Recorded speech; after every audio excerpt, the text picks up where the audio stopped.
Okay, one of the really basic things way back, polishing a piece of shafting.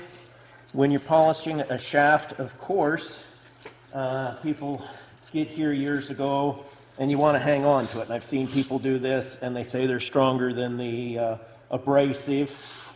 And generally you are, but it's dangerous, especially with gloves. I don't like it at all. I don't like another procedure that I've seen people do and was told to me in school that it was okay when we first started out. It was many years ago. It's a holdover from the flat belt days. In the flat belt days, you'd do anything that you could to save time and save not disconnecting the power because you had to reach up on the flat belt and a stick of wood and disconnect your power. We have other ways to stop our lathe. What people would do many times is they would test the smoothness of the part as you're polishing it to see how smooth it was by touching it with your hand. I say don't touch it at all. Early on, doing that procedure as prescribed by old timers, I had my hand with no gloves, nothing, just start to pull in a little bit. And if you fought against it as it starts wrapping around, the lathe's still going to take you in. What I did was, of course, pushed away from the shaft, and it didn't give any more friction. So there's a serious concern there, and that's where a lot of the thought on gloves comes from. Now, another thing, as you're doing this type of polishing, you're going to want to expose new grit on your belt. It's going to be going fairly quick, so you want to move it. And as you're going, because you want high speed so that you can start polishing on it. We want to turn this on up on this machine here.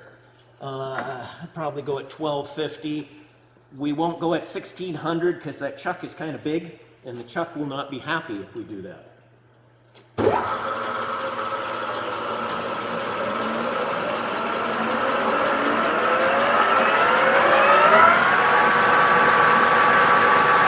notice that I'm not hanging on to this very strong at all on the end. And as I get the belt in there, it polishes a little bit. Also, when you're done polishing on a lathe, you want to wipe your ways down. There's going to be grit there. Also, you can use Scotch-Brite. Again, this is more hazardous. I keep the contact down so that it can go away from you. Another thing that's been used is a lot of times you'll use just any old rag, and you put the rag around there, and you're going for real polishing, you use some buffing compound, and you can do this, but again, hold it. Don't let it get next to the chuck. Hold it so that it will go away. Don't get up here close with it ever. Leave yourself some room so that it can go away. But here is my really favorite for polishing. And we actually can turn the spindle slow.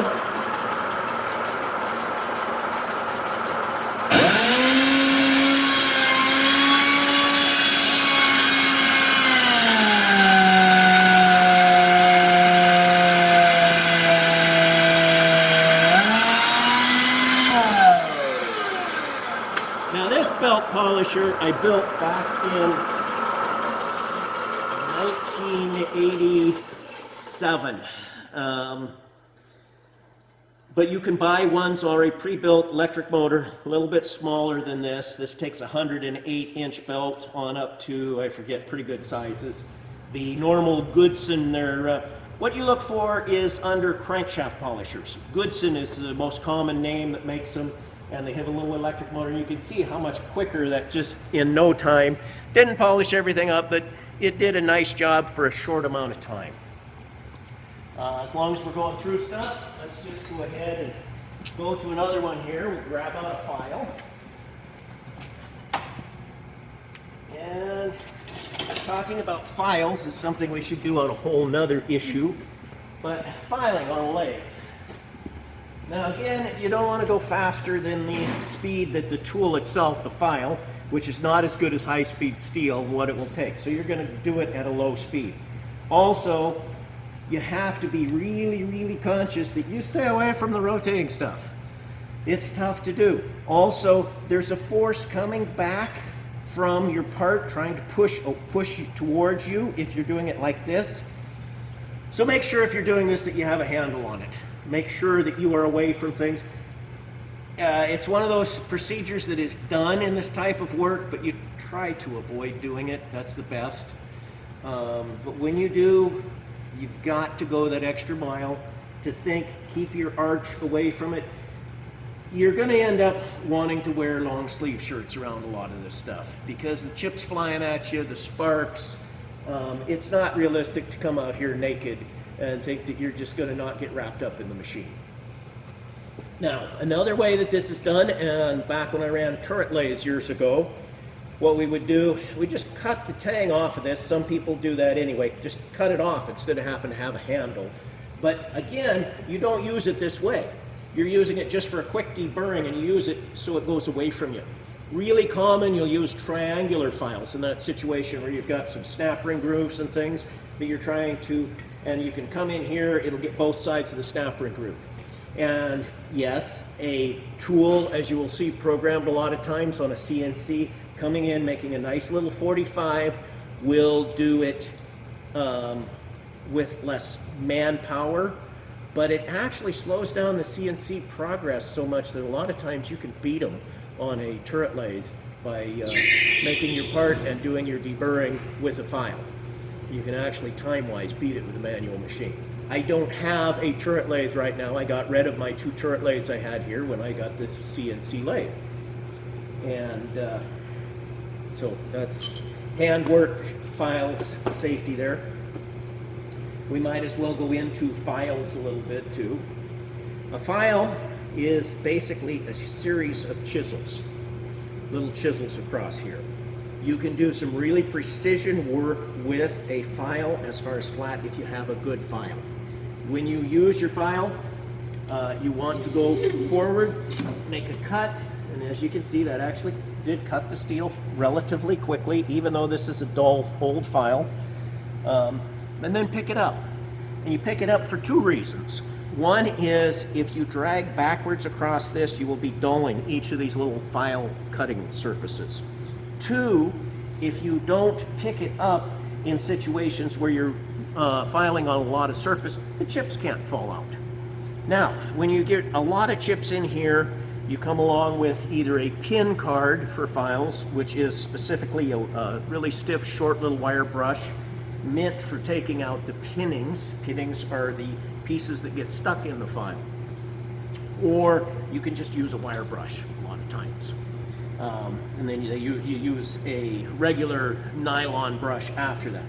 But another thing you can do, and I do this a lot if I am filing on a lathe, is, and I'm not going to have this turned on because I don't want to think about it and the camera both at the same time.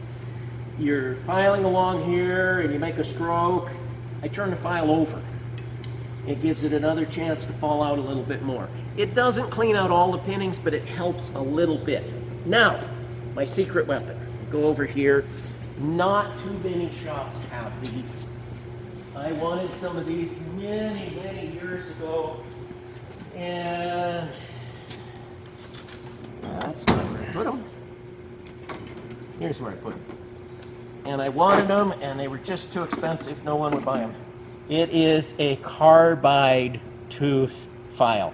It's not, they don't make them as big as the other ones, but it's amazing. In fact, I used this a little while back when we had a defect on the road in one of our trucks. I guess that was a couple years ago now, but we filed the bearing off. After we split it, part of the bearing had welded to the spindle, and we actually filed the bearing down so that we could put new bearings on. And it does 2 things. One, it's very aggressive on standard steel. And 2, it will file hard material. Don't drag these back. Be careful with them. I don't know what the current price is on these. I give you a guess of $300 for a file, which they actually came down. When I first saw a price on these, they were like $600. And I tried to get the business I was working for to buy me one because I just wanted one for the shop. Since I'm buying my own, I bought these surplus. I actually bought a whole bunch of them for under $50 a piece. And we're still going to covet them like they're worth $600 each.